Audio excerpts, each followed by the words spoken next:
ঘৃণনীয় কাৰ্যলৈকে লিপ্ত হলা তাৰ ফল ভোগ কৰিবলৈ এতিয়া তুমি সাজু হোৱা দৈত্য স্বজন কৰি আমাৰ সৃষ্টি ধ্বংস কৰিবলৈ গৈ এতিয়া তুমি তোমাৰ লজ্জা নিবাৰণৰ হেতু সৌ সাগৰতে ডুব যাব লাগিব।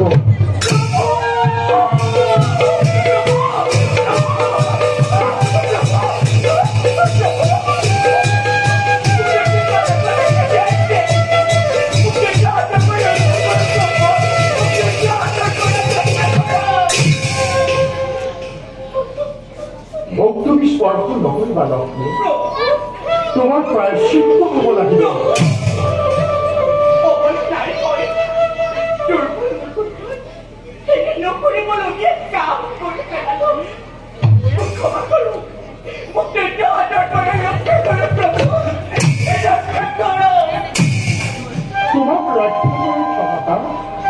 তোমাক ৰক্ষা কৰাৰ ক্ষমতা আজি আমাৰ হাতত নাই।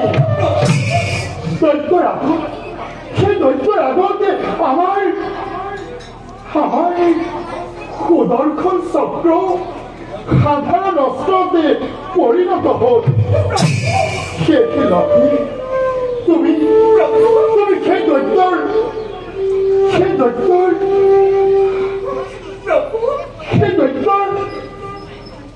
কৰ্তৃত্ব গ্ৰহণ কৰাৰ বাহিৰে অন্য কোনো উপায় নাই লক্ষ্মী।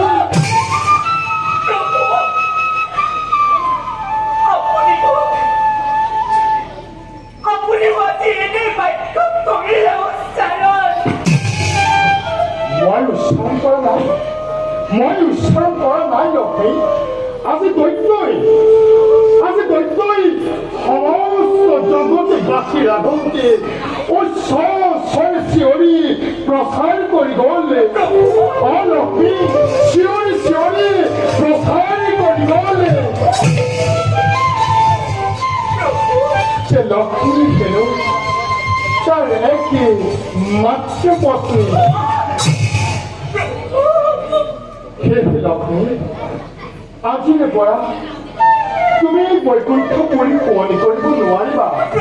তোমাৰ কাৰণে লক্ষ্মী, তোমাৰ কাৰণে এই বৈকুণ্ঠ দুৱাৰী চিৰদিনৰ বাবে ৰক্ষা হৈ গ'ল। তোমাৰ বিহনে নৰহে জীৱন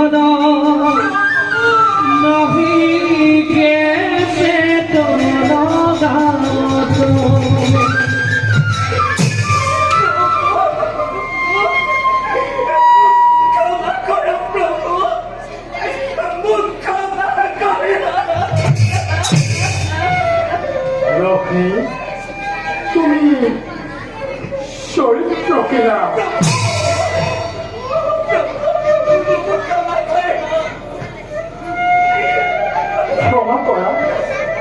ক্ষমা কৰাৰ কোনো প্ৰশ্নই নাহে লক্ষ্মী।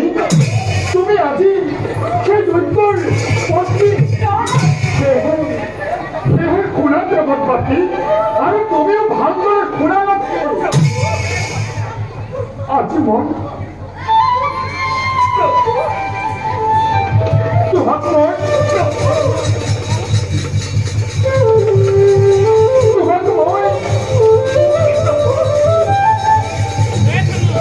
মই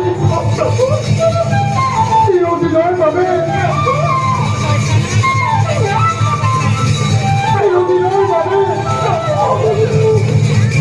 পৰিত্যাগ কৰিছো লক্ষ্মী।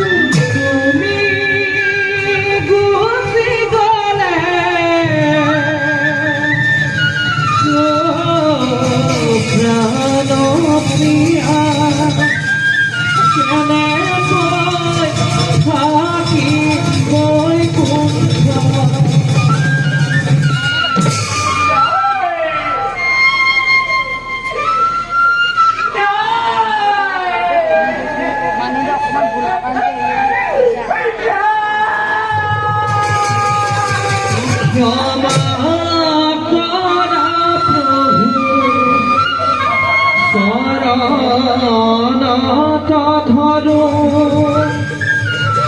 দয়াৰ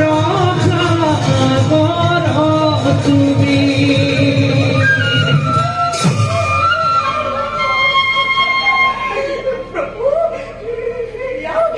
এই আপুনি কি কৰিছে? মোক পৰিত্যাগ নকৰিব প্ৰভু, মোক পৰিত্যাগ নকৰিব প্ৰভু, মোক পৰিত্যাগ নকৰিব।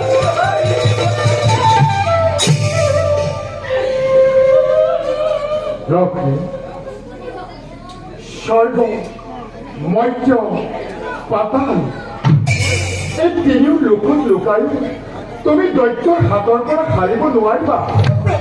কাৰণ তাত তুমি নিজেই অমৰত্ব বৰ্তি স্বজন কৰিছা। লক্ষ্মী, এতিয়া তুমি তোমাৰ লজ্জা নিবাৰণৰ হেতু সাগৰৰ মাজতে ডুব যাব লাগিব। আপুনি কি বিধান দিছে? পৰিত্যাগ নকৰিব।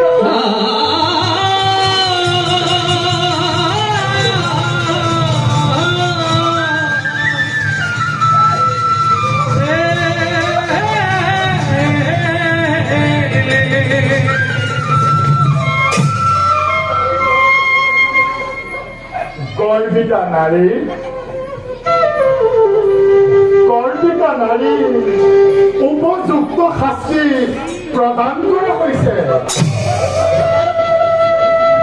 লক্ষ্মী, যদি তুমি তোমাৰ সতীত্ব ৰক্ষা কৰিব বিচাৰা, যদি তুমি জগতৰ মাতা হৈ থাকিব বিচাৰা, তেন্তে লক্ষ্মী তুমি তোমাৰ বিলুপ্তি সাধন কৰিব লাগিব।